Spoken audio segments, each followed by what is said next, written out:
Topic number one here of the conversation, with spring ball kicking up today. The 15 sessions of practice started today, and it will go until the A-Day game, which is Saturday, April 17th at Bryant-Denny Stadium, 12 p.m. Central Time kickoff. ESPN will have the call on the matchup, but the 15-day session starts today. Coach Saban is about to speak here in a moment, if he hasn't already started speaking, in his presser after the first day of spring ball here. And this is the moment that U.S. fans have been excited for. You got a chance to watch Alabama in the fall go through the conference-only SEC schedule in the midst of a global coronavirus pandemic. You saw your Crimson Tide beat Georgia, beat LSU, beat Auburn, beat Florida, beat everybody on the schedule, and then go to the college football playoff, take care of Notre Dame and Ohio State to capture a national championship. So the excitement has been, what will Alabama look like in the spring of 2021? I know Coach Saban has restructured the coaching staff once again. I know Alabama losing pieces to the NFL draft, but returning pieces on both sides of the football. What can Alabama look like? What should we expect the Crimson Tide to look like here in spring ball? So right now, I'm going to get into my top five positional battles that are opening spring ball. Top five battles, top five races, top five major situations for the Crimson Tide as spring ball opened on today. And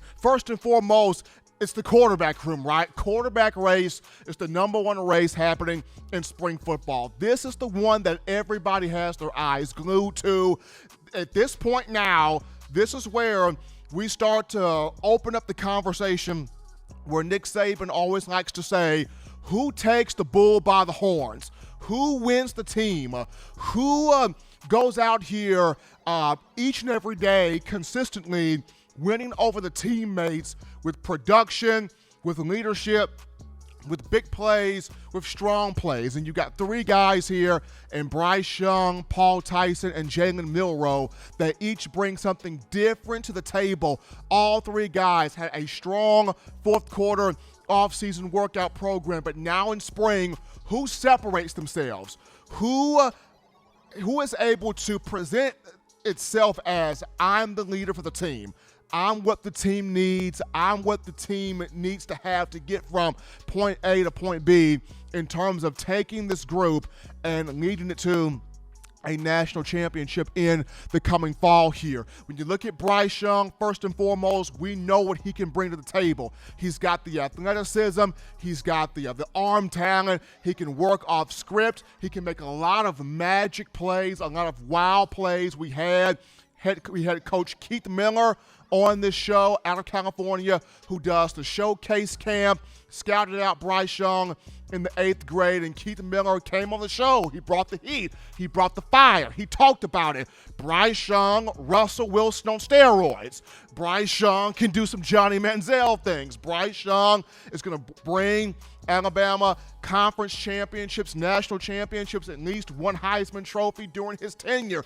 Coach Miller even said it. If I'm offensive coordinator Bill O'Brien, I take a seat, I put the ego to the side, I let Bryce Young run the whole offense, I let Bryce Young do his thing. That came from one Keith Miller, Coach Keith Miller. Bryce Young brings it out to the table.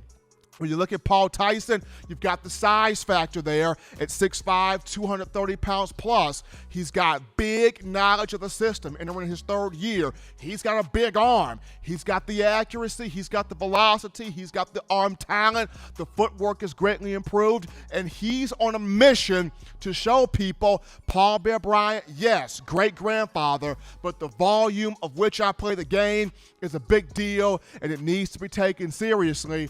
And then you got Jalen Milroe, who had an outstanding fourth quarter program, him coming from Texas. Can he be the second guy from Texas joining one Jalen Hurts that says, hey, my time is now? People may feel like I need to wait a little bit, I need to learn a little bit more, but I got the tools to make my time be right now. So Number one battle right now, the quarterback room. Who takes the bull by the horns? This is interesting as it starts off on today. Going on now to the second intriguing battle here in spring ball for the Crimson Tide, the offensive line. And I've spoken on this before. Alabama graduating Landon Dickerson, Deontay Brown, and Alex Leatherwood off to the NFL draft. But it brings back three guys that have experience: Chris Owens, Emil Ekiyor, and Evan Neal. The question will be is who picks up the spots at left guard and right tackle. Now, to start today, what I was told from close sources leading up to this moment was Tommy Brown would start there at that left guard spot to open spring ball, and at right tackle there in lies Kendall Randolph. The question is, can these two hold those spots? Because this offensive line is trying to defend its crown as the Joe Moore Award-winning group. The 2020 group won the Joe Moore Award, but now 2020 is done. The focus is on this group, this 2021 unit. Can the likes of Ekiyor, Neal, Chris Owens, and the rest of this gang defend that title, defend that standard of being the Joe Moore Award-winning offensive line? At left guard, Tommy Brown, you got to fend off a Pierce Quick. You got to fend off a Tanner Bowles, among other players. At right tackle, Kendall Randolph, he's got leadership right there, but you got to fend off a Tommy Brockermeyer. You got to fend off a J.C. Latham. You got to fend off a Terrence Ferguson II, who is probably one of the more versatile offensive linemen Bama signed in this class.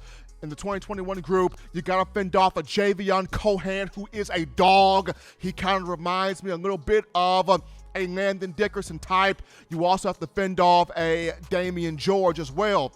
When you look at Chris Owens, he's got a lot of ability at that center position, but at the same time, he's got to fend off a Darian Dalcourt, who's a naturally born center. Kind of reminds me of an Antoine Caldwell, if you will.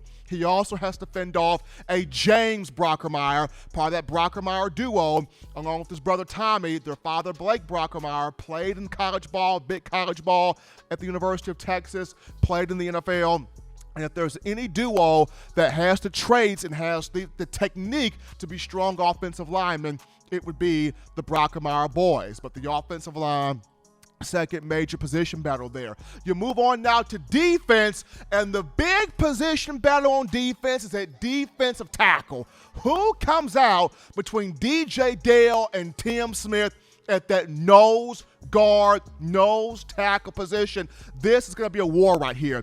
DJ Dale has put in some work here and a lot of work in the offseason program, but the reason why he's putting in that work, he knows Tim Smith is on his butt and Smith ain't playing. This is baby Quinnen Williams mixed with Christian Barmore. Smith had an awesome fourth quarter offseason program this past season.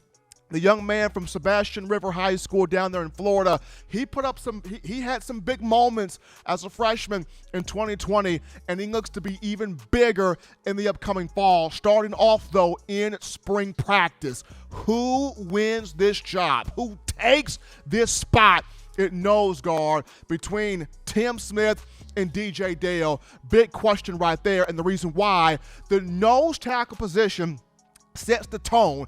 It's got to be dominant. It's got to demand a double team. It's got to wreak havoc, because when that spot wreaks havoc, it allows defensive ends to make plays. It allows inside and outside linebackers to make plays. So this nose tackle spot between DJ Dale and Tim Smith going to be a big opportunity right there, especially when you look at guys that have played that spot in the past who have been tremendous, whether that's been Deron Payne, whether it's been Quinnen Williams, along with other names, but whomever has played that spot in recent years under Coach Saban. When Bama has had a guy that wreaks havoc, that means business, that demands a double team at that spot, everybody else around that group or around that position has been spectacular. So DJ Dale, Tim Smith, that's a battle right there at nose tackle. Moving on now to the middle linebacker position. There is a race at the Mike linebacker spot. Jalen Mooney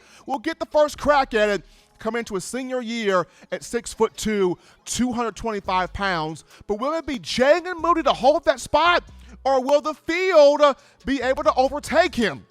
And by the field, I'm referring to Shane Lee, Jackson Bratton, Deontay Lawson, and Ian Jackson. Shane Lee, can he finally reemerge? We have been wondering what's going on with Shane Lee. Had a strong freshman year, sophomore year took a back seat. Has he gotten faster? Has he gotten quicker? Has he gotten better with the footwork? Has he dropped a couple more pounds? What's going on with Shane Lee, and can he resurge is a big question here. But behind him, you got a Jackson Bratton, who's been groomed for this position, a Deontay Lawson, who's been groomed for this spot, and an Ian Jackson as well. But Jalen Moody will get the first crack here at this spot at the middle Mike linebacker position to call the defense, to run the defense. That's a position battle. Going on now to the last spot here is at that defensive secondary. And the big question in the defensive secondary, can Alabama get the best 5 to 6 guys on the field as consistent starters? Bama, Nick Saban has brought in so much talent in that defensive back room since 2017. We kind of forget at times who's on the roster. You got a Malachi Moore back. You got a Jordan Battle back. But among the other guys here fighting for these other spots, whether it be at corner, whether it be at dime, whether it be at safety, can Alabama get the best 5 to 6 guys in that starting rotation on the field? That's going to be the big question. But that defensive secondary, another positional battle to keep your eyes on here as we open spring football. It opened up today.